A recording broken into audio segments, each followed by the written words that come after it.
Hey, yeah. Hello and welcome to another episode of. Okay.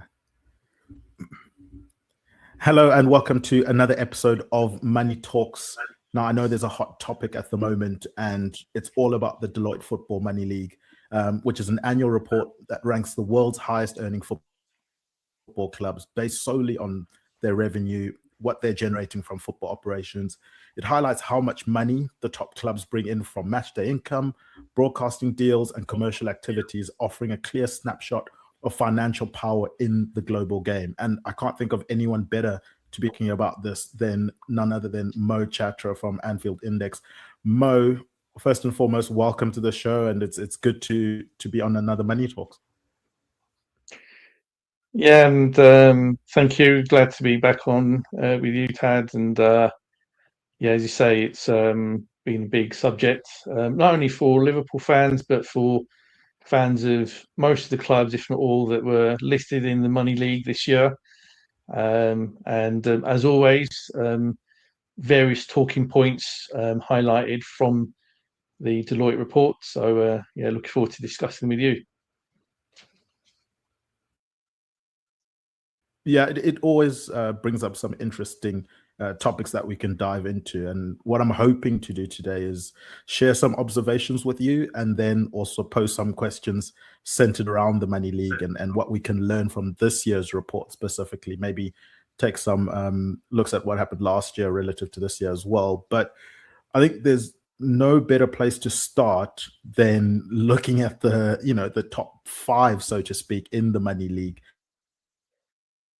And gleaning from that, almost the Premier League ceiling that seems to be developing, or the continental gap that seems to be developing. Liverpool's now the top earner in England, and I'm sure Liverpool fans will be pleased with that. They remain, however, behind the international juggernauts that are Real Madrid, Barcelona, Bayern Munich, and PSG. It's the first time in 29 years where an English club isn't in the top four. With that in mind, do you think Liverpool's rise to the top of English rankings, despite falling short of the European top four, suggests that the Premier League premium is being offset by sheer commercial scales of the continental giants with their diversified models? Or is there merely like a temporary realignment due to Liverpool, for example, returning to the Champions League? Yeah, I think it was an interesting one when that emerged. I did think that Liverpool wouldn't finish lower than fourth, and potentially would finish third. So minor surprise that they finished fifth. That said, they were only less than €1 million behind PSG. So that wasn't a bad result given that kind of context. But in terms of the figures, so if we talk in euros, which is how Deloitte present the figures, Real Madrid from commercial revenue generated €594 million for 24-25. Barca at 522, so some way off, but still very, very big. Bayern Munich at 461. And then interestingly, PSG at 367, and then Liverpool at 366. So only €1 million off the commercial revenues of PSG. The massive asterisk that obviously is placed next to commercial revenue from PSG is the fact that depending on whether you believe the reports or not, and I'll throw in the word allegedly as well, a fair chunk of PSG's commercial revenues are attributable to the state of Qatar or companies based in Qatar. And so therefore, much like Manchester City's commercial revenues, there's always a fair amount of controversy where that is concerned. Not the case with Liverpool. Liverpool's commercial revenue, €366 million, equates to about just over £300 million. Though what we do find annually is that the commercial revenues presented by Deloitte are always slightly below the figures presented by accounts, and the accounts are due to be published in a few weeks' time. And the reason for that is that Deloitte classify some of commercial revenue as determined by Liverpool under matchday revenue instead. So that's the reason why Liverpool may present their revenue at, say, £320 million, but the euro equivalent of about £308 million is what is presented by Deloitte. And so there is still a very sizable difference between Liverpool and especially Real Madrid and Barcelona.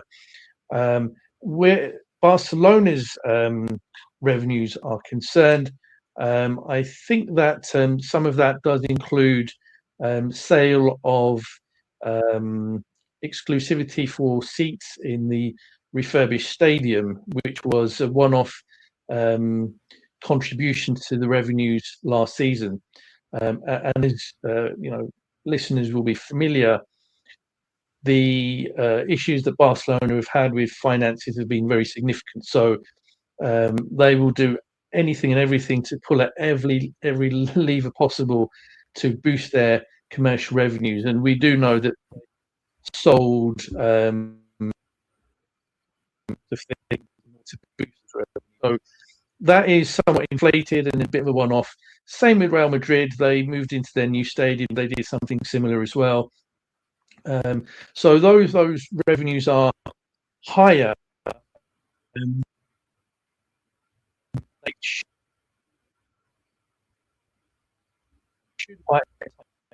commercial revenues, and also with Liverpool, what we do know is that the club did enter into a quite a significant and lucrative deal with Adidas, which differs from 26, whereas the likes of Real Madrid and Barcelona will reduce.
Sorry, Mike, can you hear me?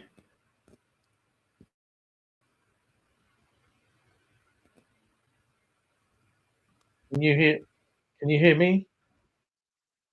Can you hear me now? Oh, yeah, I can hear you now. Did my sound stop? Was I just talking away and you couldn't hear me, or? Yeah. I was trying to type into the chat. I don't know if you have the chat open as well. Oh, sorry. It sort of stopped. It's like cut, and I wasn't able to hear you coming through at about 8 minutes in. It's like how a long minute and 30. ago did it stop? About a minute and 30. Oh, about a minute 30 into the podcast. No. After, sorry, a minute and 30 from now. Ah, okay. Oh, right. I was in. Yeah, it's cut Well. again. It's coming in and out. I'm not. I don't know if I'm coming in and out as well. Yeah, you are. Yeah. I don't know why that's happening. I'm just checking my Wi-Fi. Just bear with me a second. Yeah, my Wi-Fi is okay. Okay. Is it okay at your end? Should be. Let me just double check. I'll be back just now. Yeah, sure.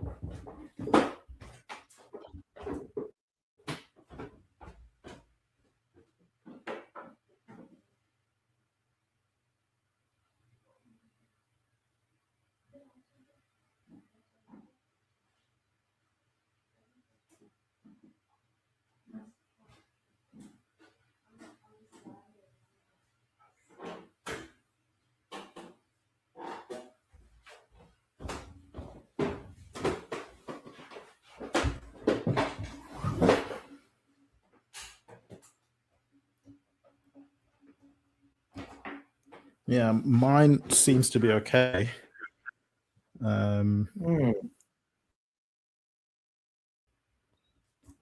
can try again and see. But in terms, like, the video was coming through, but I just couldn't hear anything. Right. Is it worth repeating that? I mean, I can cut down what I just said to like 2 minutes, and just get it done a lot quicker. I'm not sure where exactly I cut out. Okay. So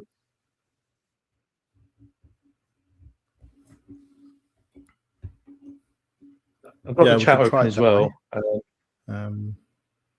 Do you want me to ask the question again?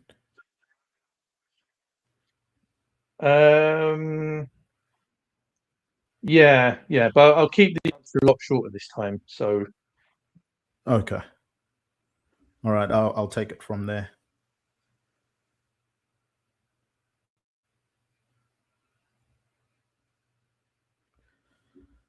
So the first question I have, well, it's an observation that leads into a question, is with regards to the Premier League ceiling and the continental gap that seems to be developing.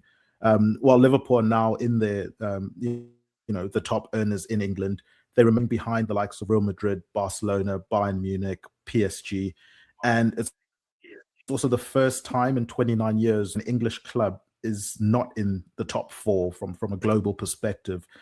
Do you think Liverpool's rise to the top of the English rankings, despite falling short of the European top four, suggests that the Premier League premium is being offset by perhaps sheer commercial scale of those continental giants and their diversified models? Or is there merely a temporary realignment due to Liverpool's return to the Champions League?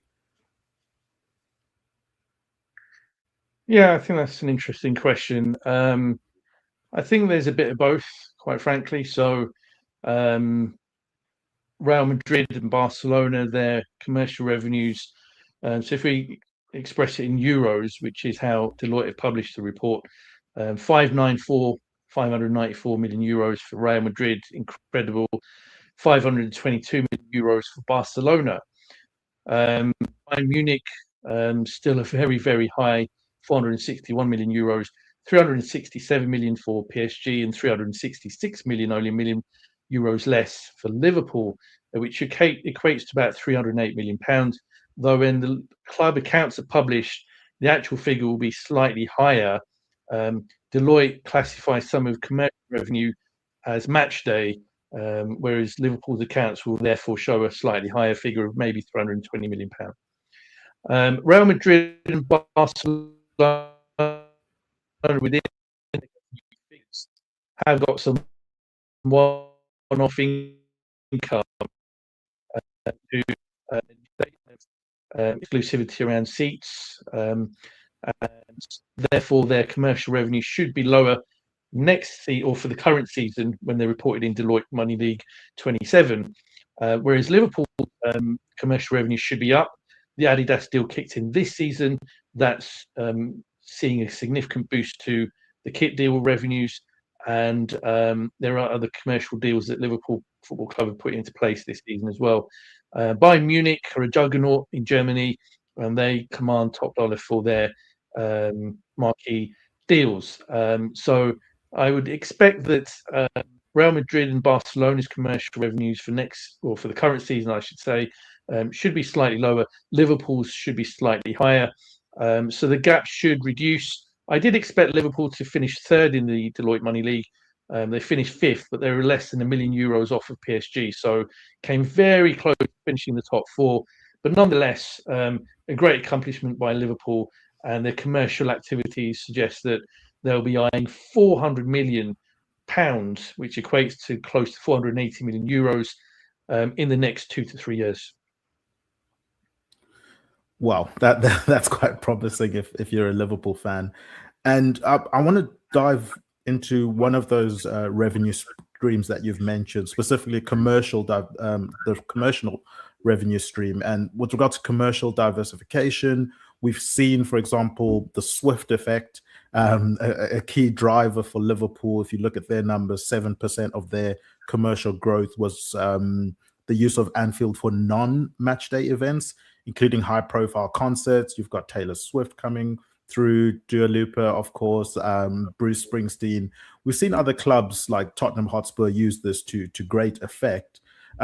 With commercial revenue now making up nearly half of the total income for top-tier clubs, how sustainable is Liverpool's reliance on the Anfield events sort of model compared to the global sponsorship led model that the likes of Man City or Real Madrid are relying on?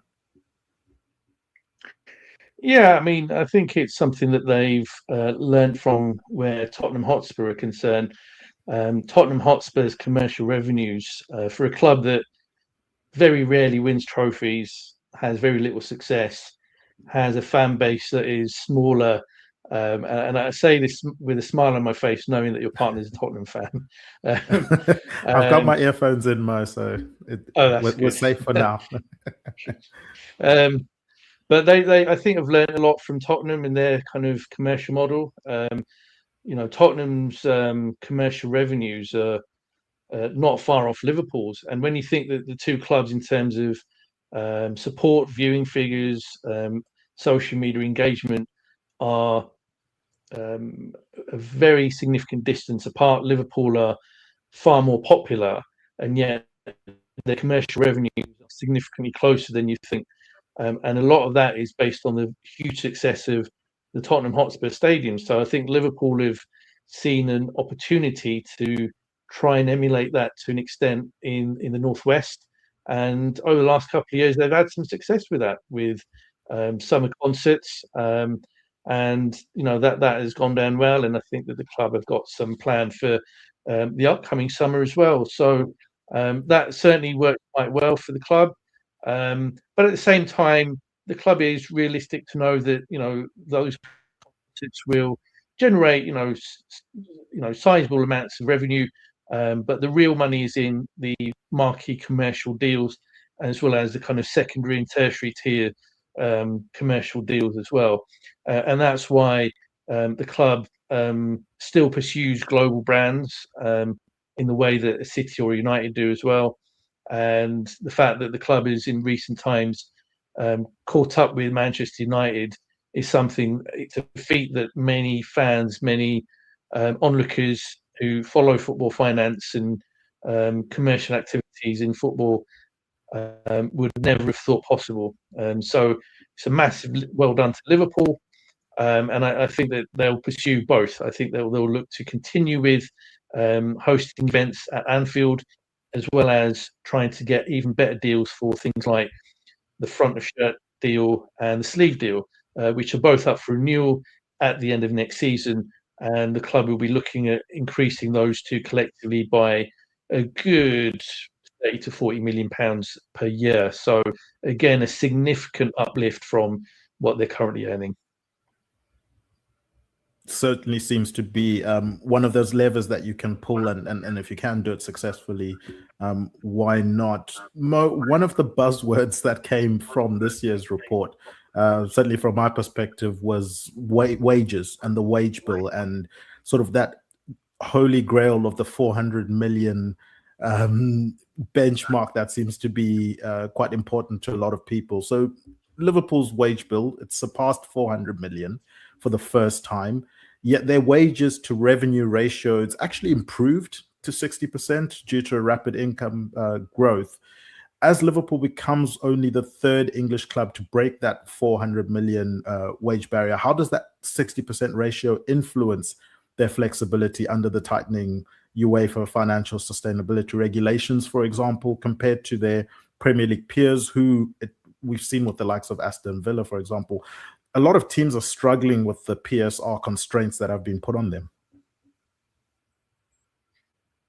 Yeah, they have been, and there are clubs like Villa, as you say, who constantly complain about PSR at every opportunity. And to an extent, I do get their kind of complaints, because look, the way that PSR and FFP set up by UEFA have been constructed and configured, you can certainly see why those clubs make these complaints about the so-called red cartel in England. Liverpool, Arsenal, Manchester United. That look, they've devised the model in collaboration with the Premier League, UEFA, etc.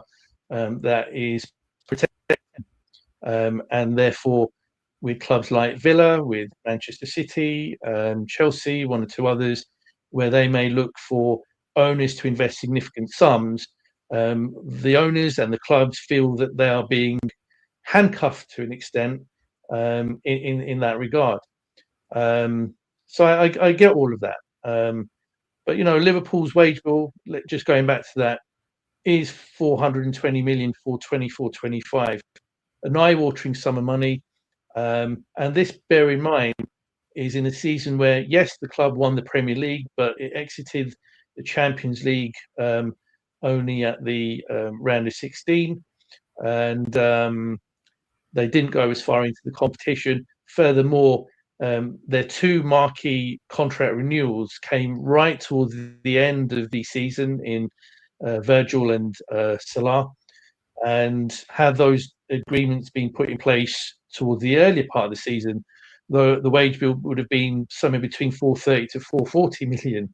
And when you put that in context of wage bills such as 408 million for Manchester City, or 313 million for Manchester United, which is incredible given, again, that club's wage bill only a few years ago was significantly bigger than Liverpool's, or even 338 million for an Arsenal, then it shows just how much of an outlay there is. Now, bear in mind, that's a total wage bill for all staff, though the player or the first team squad element of that equates to around £300 million. So of that 420, about 70% of the wage bill relates to the players. And because of Liverpool's incredible revenue, 60% is healthy, and the club in 24-25 will have made a very sizable profit, possibly a record-breaking profit. So they have no PSR concerns for the current 3-year rolling period. And that is a model that will change, and we'll talk about that later on. But there are other clubs who struggle to generate the kind of revenues that Liverpool do. Their wages to turnover ratio is higher, 70% or more. Chelsea and Aston Villa have been victim to that. I mean, Aston Villa in the previous season, 23-24, the wage bill was 96%. So 96 out of every £100 of total revenue that the club is generating was going just towards paying players and other staff. Never mind whatever outlay had to go towards running their facilities, such as Villa Park, or even towards paying for transfer fees. And that is, again, frustrated their owners, and frustrates various clubs and their owners, where owners do look to and are happy to invest significant sums, but not really something that bothers Liverpool and their kind of self-sustaining model. And if I remember correctly, last year's annual report, when that came out, I think one of the big talking points surrounding, how much of that wage bill is player, how much of it is are owners potentially sneaking some of that money in there. There was a bit of commotion, if I remember correctly, last year with regards to what made up that total amount of wages. And you've mentioned it's not just the playing personnel, there's staff involved in there. Did we ever get an answer if directors are included in that as well? No, but Liverpool are under no obligations to divulge any of that. And I think, thinking back to, so this is the 23-24 accounts when they were published nearly a year ago, and it shows that in the 23-24 season, a season in which Liverpool did not take part in the Champions League, the wage bill actually went up. Yeah, normal might be fussed about that social media, which some members of the social media like as well. And it increased when every other club, when they drop out of the Champions League, that wage bill reduces. So Manchester United, their wage bill was closing in on 400 million when they were in the Champions League last, and it has dropped all the way down to 313 million. And we've seen the same with other clubs when they're in the Champions League, and when they drop out of the Champions League, the wage bill goes down significantly. The reason being that there are significant bonuses paid for participating in the Champions League, as well as for the obvious things such as goals scored, clean sheets, wins, etc., and progression in the tournament itself. So the fact that Liverpool's wage bill at that time went up was usually peculiar.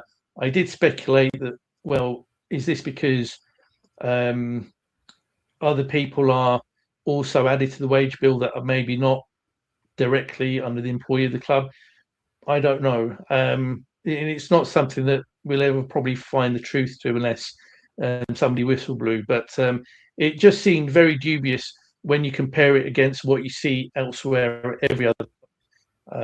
And the fact that the wage bill went up again, yes, the club did participate in the Champions League, but didn't get all that far into the competition. And despite there only being a couple of minor contract renewals earlier in the season, in I think Joel Kwanzaa was one, and the fact that Virgil and Mo was right towards the end of the season, and yet the wage bill went up by 40 odd million pounds. Yes, there are ratchets to wages. So as you know, when contracts go into progressive years, the wages based on the contracts will incrementally increase anyway. They're not going to be £180,000 a week every year of a 5-year contract. But even then, that was still quite a substantial increase. But no answers were coming out. I mean, there were one or two excuses that emerged from journalists as to why this may have happened, but nothing that really adequately explained. And even other football finance people were a little bit puzzled as to how that happened. Yeah, so it's certainly one of those mysteries that you're never going to get a true answer for, but it's always interesting to keep an eye on. But Mo, with these wages continuing to increase, there's no salary cap, for example, in football. They need to be making revenue from all avenues. We've spoken about the commercial side. Let's move on to the match day side of things.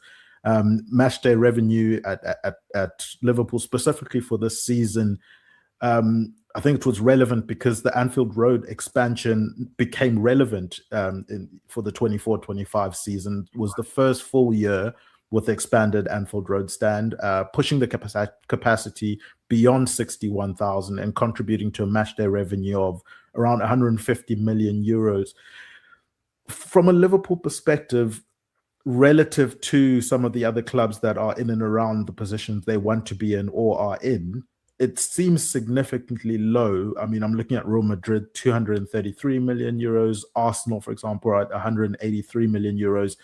Has the Anfield Road expansion reached the point of diminishing returns in terms of, let's say, standard ticketing? Is there other avenues, untapped avenues that Liverpool can explore, potentially in premium and hospitality yields? Yeah, I mean, their commercial or matchday hospitality revenue, I should say, is a big income earner. So the more matches that take place, the more money can be generated through the great hospitality that they offer at Anfield. But when you put it in context against other clubs, such as your Real Madrid and Barcelona, they've got significantly larger stadiums. Though that said, Barcelona's matchday revenue for 24-25 was 210 million euros. And I'd have to check, but I'm pretty sure that they did spend a significant chunk of last season playing at much smaller grounds, if I'm not mistaken, because the new camp is in the process of being renovated, and they've only just gone back into the new camp. So how they managed to generate 210 million euros worth of matchday revenue when they were having their matches taking place in stadiums significantly smaller than the new camp is another puzzling one, a bit like Liverpool's wage bill in 23-24. But at the same time, if you look at an Arsenal, yes, their wage bill, sorry, not their wage bill, their match day revenue is higher, but there is, as you know, the London factor. The season tickets at the Emirates are, I believe, the highest in world football, or the second highest. So there's a significant premium that comes with being in the capital. Same with Tottenham Hotspur and their match day revenue as well. But at the same time, if you look at Liverpool's match day revenue against Bayern Munich stadium is significantly bigger, and yet Liverpool's match day revenue is higher. It is something that has increased over the last several years, and obviously helped by the expansion of the Anfield Road end. But if the club wishes to generate significantly more, I think the only real way to make an appreciable difference is for further expansion, and that would really only relate to two stands, the Kop or the Centenary, or what is now known as the Sekeni Dalglish stand. And it's only with the Sekeni Dalglish stand that it's possible to incorporate corporate hospitality, because as we know, the Kop is general admission. There is no corporate hospitality in there. I mean, that's not to say that if the Kop wasn't refurbished and expanded, that some couldn't be built into the future. I don't think that would go down very well with many fans. So, if anything, an expansion of the Sekeni Dalglish stand, which is over 30 years old as a stand now, I think it was unveiled around 92, 93. That would probably be the more realistic route. But I don't think that's it. It's a few years away from materializing if the club even decides to expand it. So I think that is an income stream that we'll see moderate increases over the next few years, but certainly not significant increases. Something to look out for if you're a Liverpool fan, but as you say, maybe something a bit further down the road, something that is relevant right now. And what I enjoy about the annual reports that the Money League does show is they show both the men's side and the women's side of the game. And if you look at the 2026 report, Mo, there seems to be a growing gap in the women's game. I mean, Liverpool women, for example, they generated about £7 million, while rivals like Arsenal and Chelsea exceeded £25 million. Given the overall club record-breaking financial success, how should we interpret the significant revenue deficit in Liverpool's women's department? Is this a lag in commercial infrastructure, or does it represent a more cautious invest? We know FSG usually are cautious at times. Are they potentially implementing an investment strategy that is cautious compared to what the London clubs are willing to partake in? It 100% is cautious, and it's something that's been a bit of a bugbear of mine for a number of years. The women's game in England has grown quite significantly over the last few years. And what we've seen is the likes of Arsenal, Chelsea, Manchester City, even Manchester United invest significantly more into their women's teams than Liverpool has. So Liverpool's women's team won back-to-back WSLs just over a decade ago, and then investment into the team kind of flatlined, even reduced somewhat, whereas other rival clubs significantly ramped up their investment. And the way in which a number of these clubs have done so is to essentially divert revenues that otherwise would be received by the men's teams towards the women's team. So Arsenal, for example, are topping the Women's Money League largely because what Arsenal have done is some of the commercial deals they've negotiated has explicitly captured an element of that revenue to be diverted towards the women's team. And that significant boost in income has allowed Arsenal to secure a number of marquee signings, various players from the England squad and from abroad as well.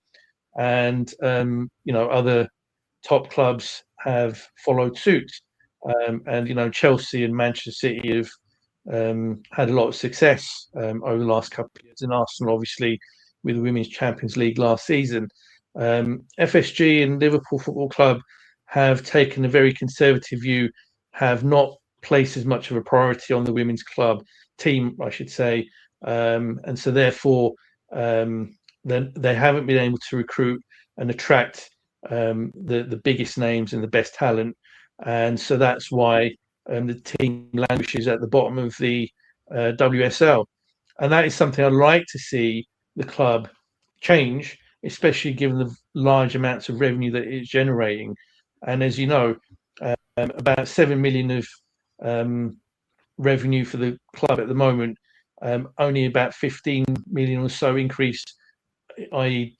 diverting some of the commercial revenues towards the women's team, would play a massive difference in the outcomes for the women's side. So I'd like to think that FSG and other decision makers take heed and put some much needed and overdue investment into the women's side. Yeah, unfortunately for Liverpool fans, for the women's side at present, we can't be expecting to sign forwards like Trinity Rodman. She just became the highest paid female footballer. I think it was 2 million a year. But yeah, it seems like Liverpool are way too cautious, in my opinion, specifically with the amount of success they've had on the men's side of things. I think it's unacceptable for a club like Liverpool to not have a competitive, strong women's team. I mean, we've seen, for example, the likes of Man United as well, who only got their women's team recently. Like, these are the two biggest clubs in England, and they seem to be failing their women's teams, which I think is quite unacceptable in my opinion.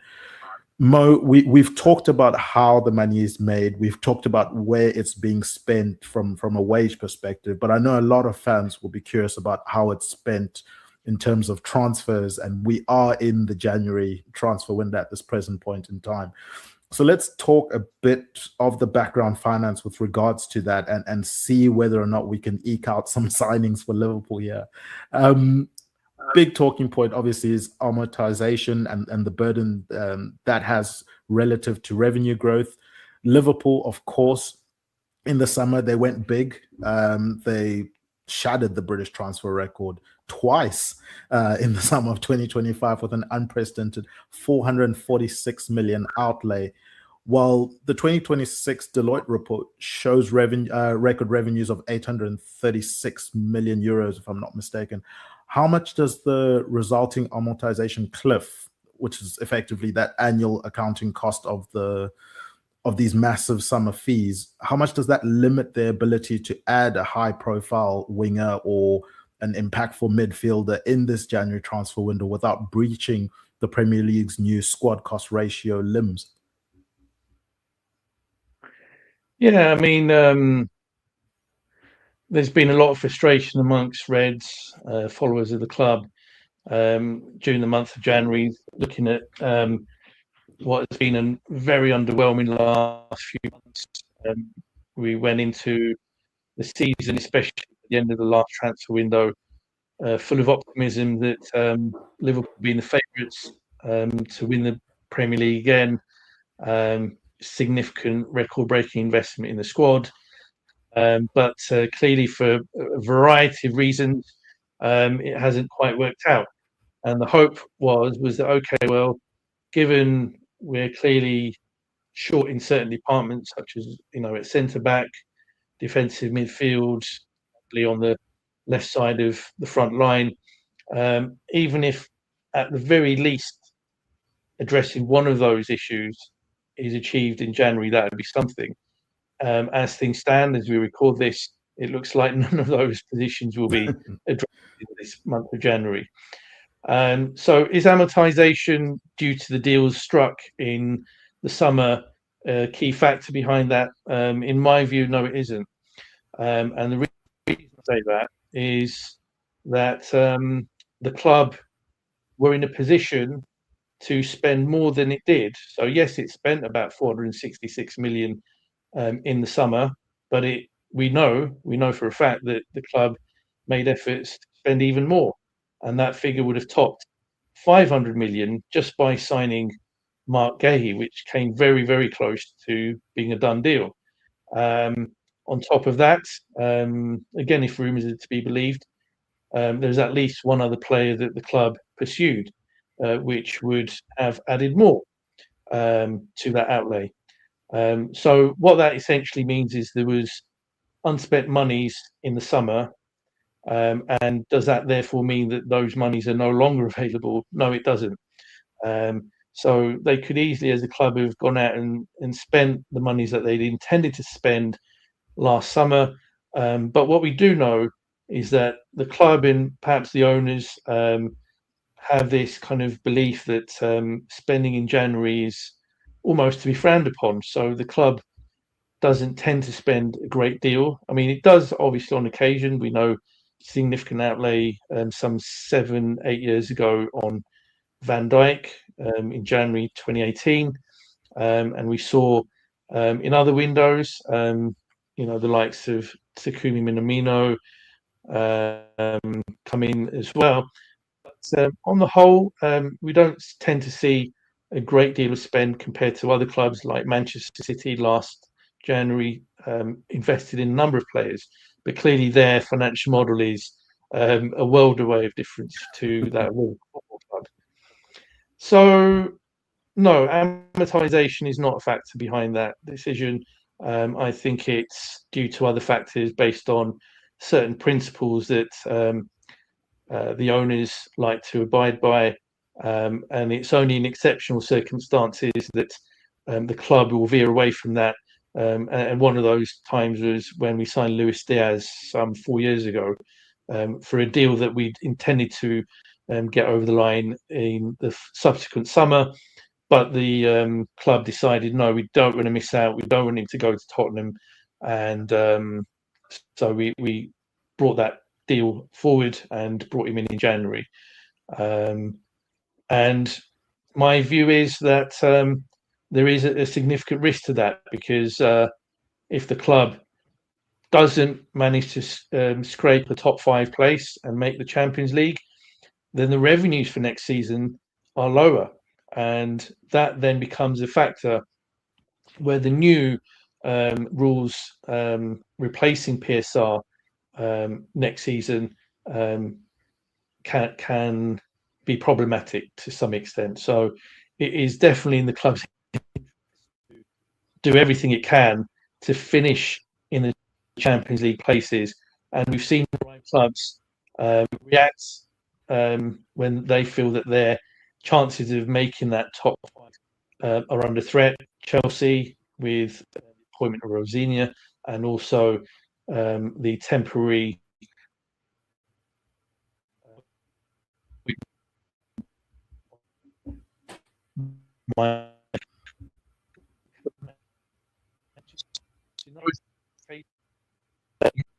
been certainly better in the last couple of weeks since those changes. Not necessarily the case for Liverpool domestically. So the club is taking risks by not investing, and one of the reasons for not investing is not because the club has no money. And we've seen usually when Liverpool are in the Champions League, they tend to make the latter stages of the Champions League, which again leads to more revenue. So I think it's something that I'm personally baffled that the club hasn't necessarily dipped into this transfer window.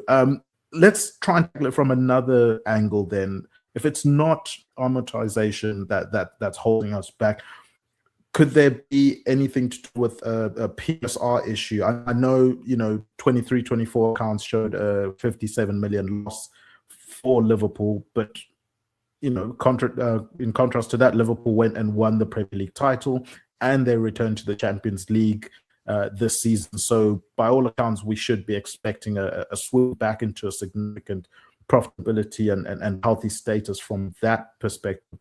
Given that profitability and sustainability rules look at the 3-year rolling period, has the financial buffer created by the 2025 title success been entirely consumed by the summer spending spree, or was there a slight legitimate headroom for, I don't know, say a 60 million midfielder from Crystal Palace? What do you make of that situation from a PSR perspective? Yeah, so a bit like with amortization, PSR is a red herring as well. So if you read any reports, so if the window slams shut early next week and you start hearing or reading reports about, well, the club had concerns about PSR, I don't believe that there are any such valid concerns. Yes, there was a significant loss in the accounts for 23-24, but the accounts for 24-25 will show a significant difference. So PSR rules, in a nutshell, allow for a cumulative loss of 105 million over 3 seasons, and this is the last year of PSR for the Premier League. So what the Premier League rather will do is look at the profit or loss for this season, last season, and then the season before that. And that is where the club will not really have any issues in that 24-25 will report a significant profit.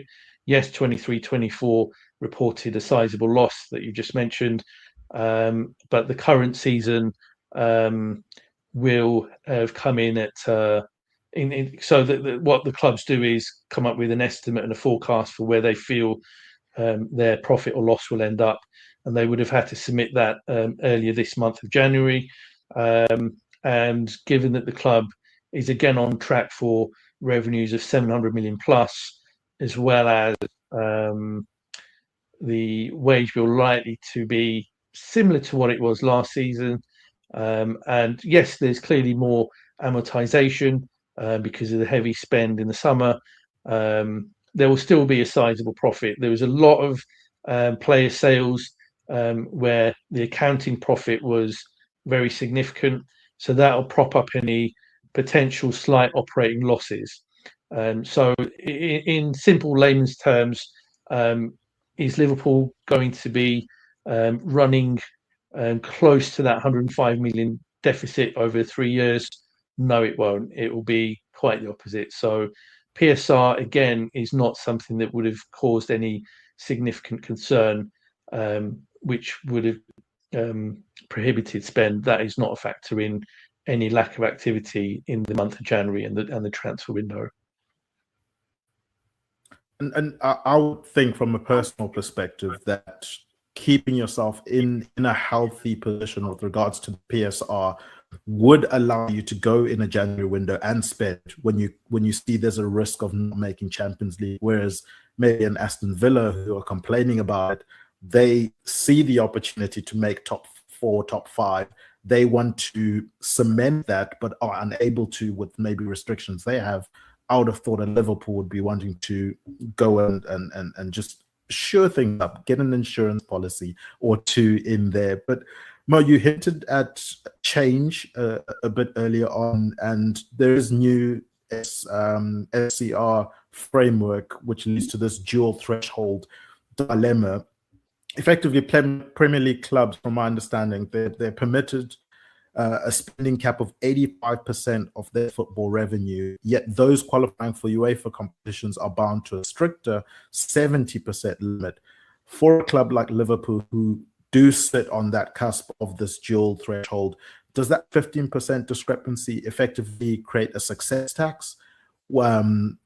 Qualifying for the Champions League ironically forces a more drastic reduction in the wage to revenue ratio than if they had remained, say, in Europa League or even outside of Europe entirely.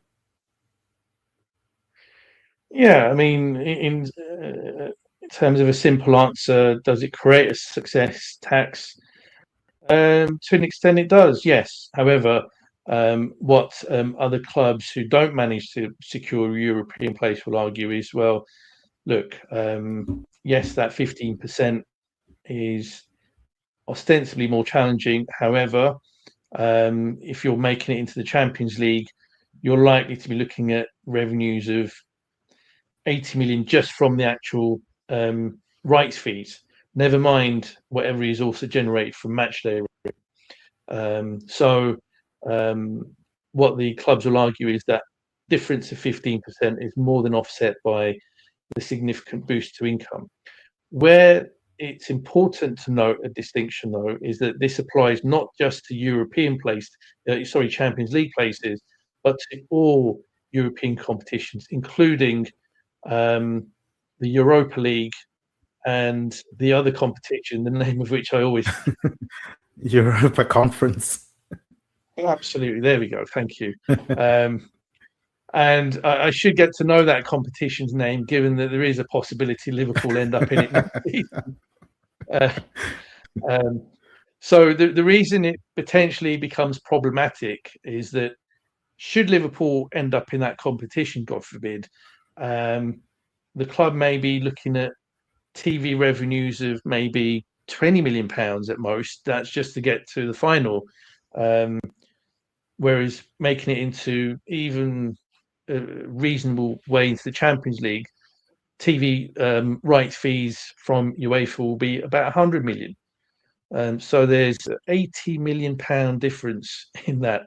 And yet the 70% rule will still apply whether you're getting to the Champions League or the Conference League.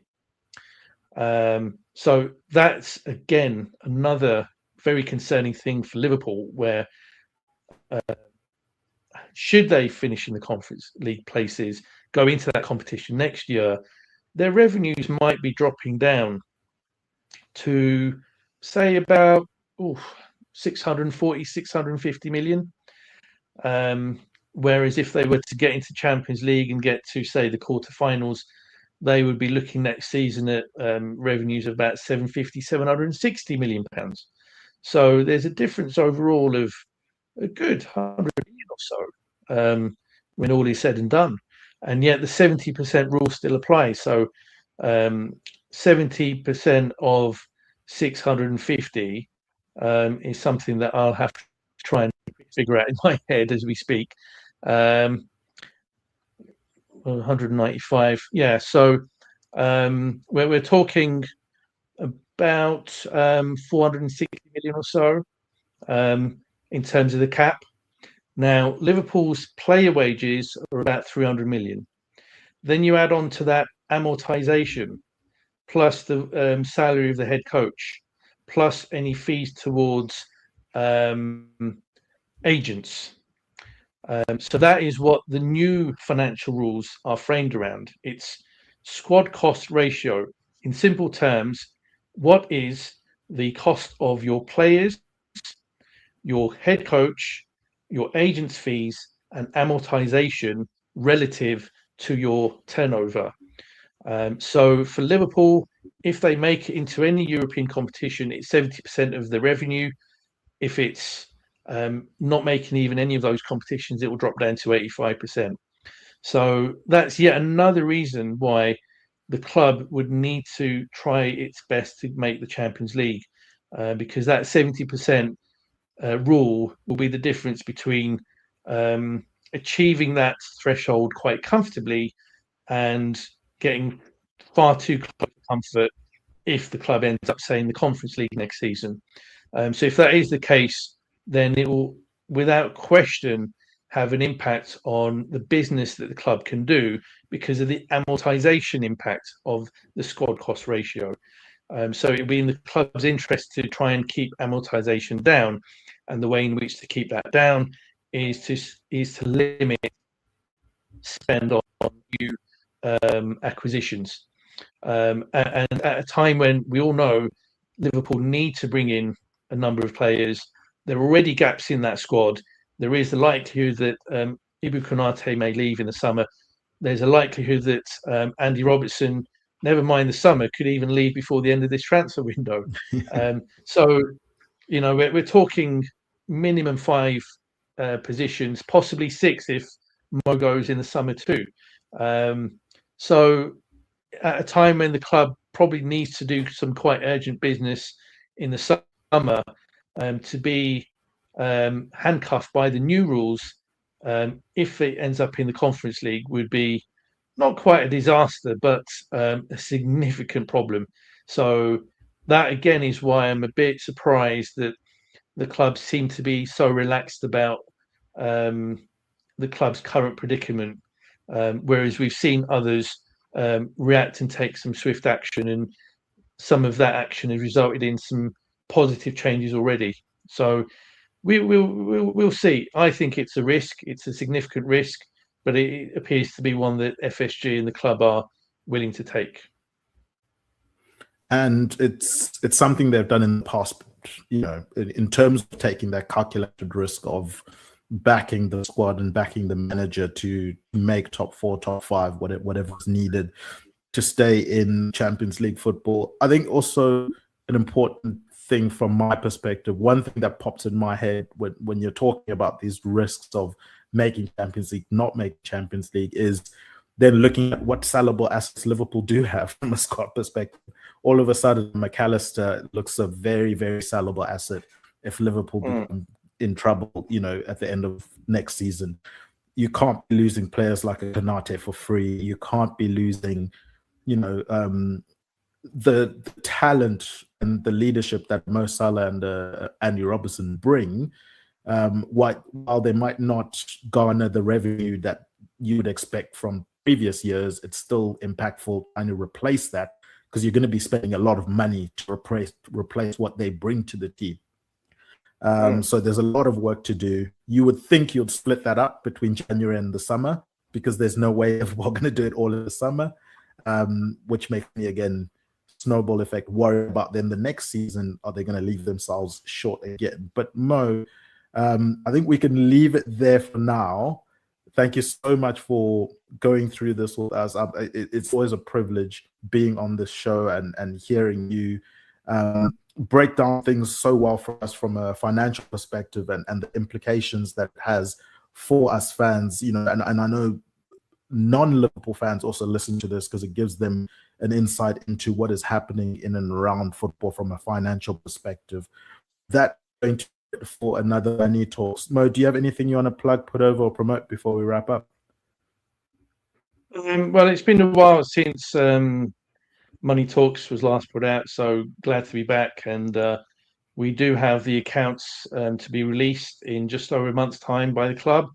So I'll be back to report on all of the information that they share. That will share a lot more information than the headline numbers that have been put out by Deloitte.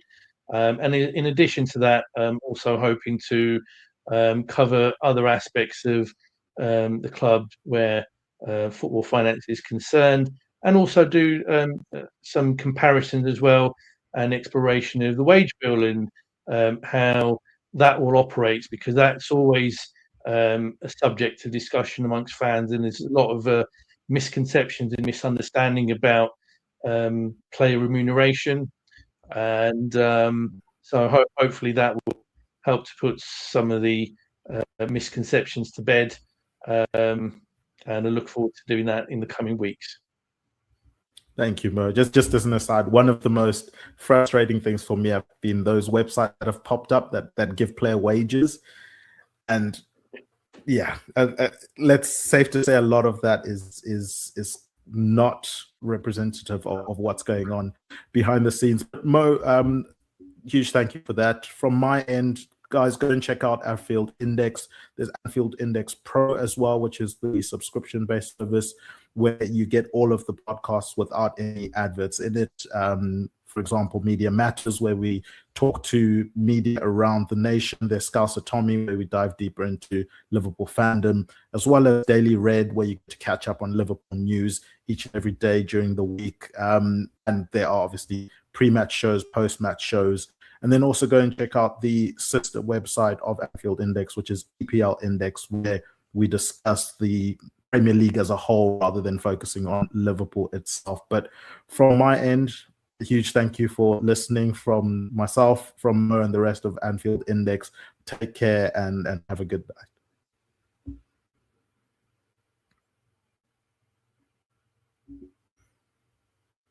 Brilliant.